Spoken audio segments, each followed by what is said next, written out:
Alrighty, welcome back guys to another round of Pokemon Masters Champions Arena. With this one we're going to be in the Kanto region, so, yay for nostalgia. Alright, let's go ahead and jump into this. With this team I'm going to be leading with Cynthia, Ingo and Excadrill, and then Dawn and Turtwig. What I plan to do with this team, my plan was basically to have Cynthia be the nuker, and then once we're done with the setup phase, Excadrill was going to go ahead and set up Sandstorm so that we can do maximum damage. This Garchomp is built to do extra damage in the sand. And then of course with the Dawn and Torterra, it's meant to A, absorb physical attacks, B, get the X defense alls up, and then C, reduce the attack stat of all the Pokemon attacking it. But I don't know, looks like this is a special Onix, which you know what it is. You see a special Onix in any form of Pokemon battling and you just think that it's weird. But hey, if Bruno wants to go ahead and build a special attack-based Onix, then we'll see, more power to that. Anyway, so here's the general plan again. Step 1 is to get your buffs up with Garchomp with X attack, and this match is too much fun. For those that don't know, match is too much fun. It's mainly used to build crit. And then once you max a crit after like 3 power-ups, then you get a guaranteed crit on every attack. And with Dawn and Torterra, we're going to have it use 3 X defense alls if we can get 3 to roll all at once with the recharge. And then that will max out the defense, and we're going to have that move that like maxes out its health when it gets low. Anytime it takes an attack, it's immune to critical hits, and it also lowers the attack stat of the attacker. So basically, let's say Onix attacks, you'll see right here on the screen that it'll be -1 for the attacker, which would be Onix, and then +1 goes towards Dawn and Torterra. It's good for being basically a drain tank. It's similar to strength stat in Pokemon Sword and Shield, only in this game they decided to make it more of a baseline ability that just happens passively, which is kind of cool. Well, minus the healing effect, it's just as the attack getting transferred. But yeah, again, with the overall strategy with Ingo and Excadrill, you're going to go ahead and just spam Mud Slap once everything's up, but you just want to wait for the right, you just spam Mud Slap at the start, waiting for when you need to set up Sandstorm. And then once Garchomp's ready to go, then you can set up the first Sandstorm. It's usually after the first Sync Nuke. And then you can go ahead and use All Aboard, and then save your potions for topping off Dawn and Torterra whenever its health gets low. As for Garchomp, you just spam Earthquake and Sync Nukes. Mine's a 6-star Cynthia, so that basically means it's going to cleave everything down to the max. Oh, but here's the cool part. Well, Dawn Torterra's down after holding that up. Oh, XRP is in the moon. That's great. Anyway, here we go. We get a Sync Nuke in this battle, and then after that, we get a Mud Slap to lower the accuracy. That adds some extra utility with the Mud Slap. You lower the accuracy of that lead Pokemon, then it makes it tougher for them to land hits, and then less you can be tankier. So that's a W. Alright, so that's the first phase done. Let's just go ahead and go over everything that I picked here. Let's see, it's the standard low attack and defense up in one stage. You can pause here if you want to see what power-ups I used. Alright, use field effects against your opponent. These field effects will stay up permanently. We're up against Agatha next. With this one, we're going to be using ghost counters. So let's go ahead and see what's going to happen here. They're leading with Team Gengar. I'm going to be leading with Mewtwo and Giovanni, using Nowhere to Hide to max out my attack stat. And then this is when I'm going to use Sycamore and Xerneas, because basically since I have 2 Pokemon that can definitely benefit from that speed, from maxing out the speed and the special attack stat and special defense, I thought might as well just use Xerneas. It just makes sense. The main thing is just to have, and then of course Morty and Drifblim, you're going to be maxing out your crit with Dire Hit Plus and that other move that boosts its attack by +2 every thing, so that helps with sync nuking. So yeah, Gentleman's Geomancy is going to be used here to max out the special defense, special attack, and speed of all the Pokemon on my side of the field. Then we're going to go ahead and just use World of is Vast just to get rid of any status effects on on Xerneas. And then once we get that first Sync Nuke done, then you basically just spam Shadow Ball with Mewtwo, and then you also focus on setting up Pierce the Veil so that you can get your attack set up as much as possible, and then unload onto the Gengar with the Sync Nuke. So yeah, there we go. And then once everything's all set up, then you just spam Shadow Ball with Drifblim, Shadow Ball with Mewtwo, and Xerneas can just use Horn Leech to stay alive as long as possible. Here you go. As you can see, I have a 6-star Drifblim. Does a little bit of damage, but that's because I probably made this a little tougher than it needed to be. But hey, if we want to get that 1500 point challenge, then we gotta figure out a way to do it right. So yep, Morty and Drifblim's gonna be spamming Shadow Ball here. Down goes Xerneas after taking quite a few hits, but you know, it held the line. Alright, so then there's the Shadow Ball. We unload onto the Gengar. We're trying to get this thing down before it takes us out. So I guess I'm going to be using Phantom Force, but it's not going to be able to survive. There we go. So now it's going to use its Explosion ability. Down goes that. Oh yeah, there's the other benefit of having nowhere to hide. Having nowhere to hide. It basically also increases your evasiveness. So we dodge one attack there. Mewtwo avoids that. And then Miss Magus is going to go for an Icy Wind. I avoid it.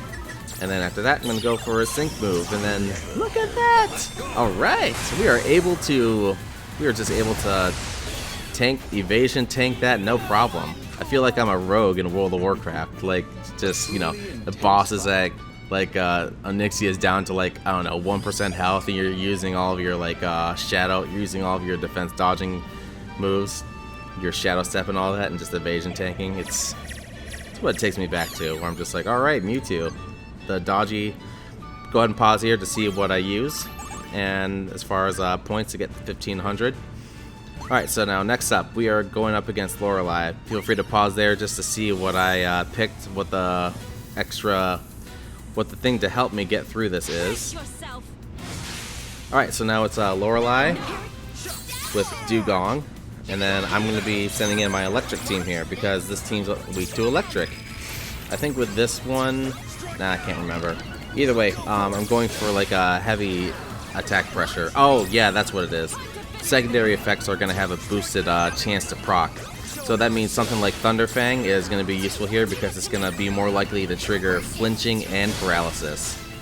But yeah, for the initial setup part, you got to set up as quickly as possible because Raichu's basically going to get wiped out really quick here unless I get lucky with paralysis effects. And then once we get the Sync move up, before we launch the Sync move, we need to set up Electric Terrain with Luxray. And then we're going to have enough buffs here to max out our crit and our attack, and then we're going to launch that Sync move from my 6-star Alesa and Zebstrika. They're going to go ahead and go for their Sync move here. Any day now. There we go. There's Lorelai and Agatha launching their Sync move, but Raichu's still hanging on like a champ. Gotta give him props.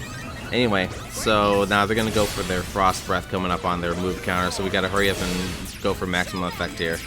Down goes Raichu. They're getting some regeneration there. That kind of sucks, but hey, we're doing good. We just need to make the next Sync timer. Luxray is gonna set up the next Electric Terrain. It hangs on by a thread here. I'm gonna go for the Sync move. Is it gonna be enough to wipe out everything on their side? Let's find out.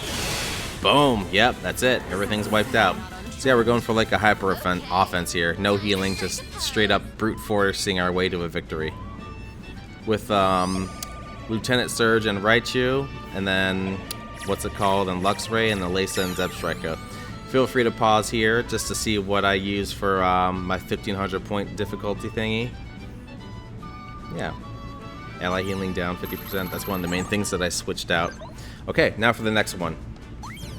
Alright, it's 6,000 versus Lance. There we go. Yep, we're going for 6,000 points here, up against Lance. And then you can check the beginning again there, just to pause and see what field effect I picked. We're going up against with rock types, and I'm going to be using Pokemon that are steel types. So it's going to be Gloria and Zacian, Jasmine and Steelix, Raihan and Duraludon. Yes, I know. Just for the record, I know I'm going to be pronouncing some of these names wrong, but hey, you know what? I don't watch the anime, and I'm just doing the best that I can. So anyway, the general plan with Jasmine and Steelix is to get the defense up and also use Clang to get crit protection. Rayhan and Duraludon, you're going to be spamming Steel Beam. And then with Gloria and Zacian, you're going to be mainly only attacking with your Sync move. Because, I mean, with this first one, you're going to do some decent damage. But the next one's going to be the one that hits oh so beastly. So, yep, we're going to use Move Gauge Boost to keep the to keep the Steel Beams nice and powered up. And then once we get close to the crit defense expiring, then Steelix is going to set up another Clang for crit defense and status effect protection. Alright, so Gloria and Zacian is going to use another Move Gauge Boost so that we can afford to launch another Steel Beam. And then in comes Lance's Sync move. Who's going to survive? Everyone survives and tanks like a champ. Jasmine and Steelix goes for a Clang here, right before they can get the Dire Hit All to negate that power up. Gloria and Zacian is going to go ahead and launch their Sync move, and then we have a Steel Beam ready to get fired off once we see if there's any survivors. So everything on the sides go down, and then all that's left is Lance's Aerodactyl. We hit it with a Steel Beam, and then down it goes. Boom, that's some hyper offensive power right there. No healing needed. Alright. So now all that's left is that we go up against Blue. There you can pause here to see what effects that I use to take out this opponent, or to take out Lance.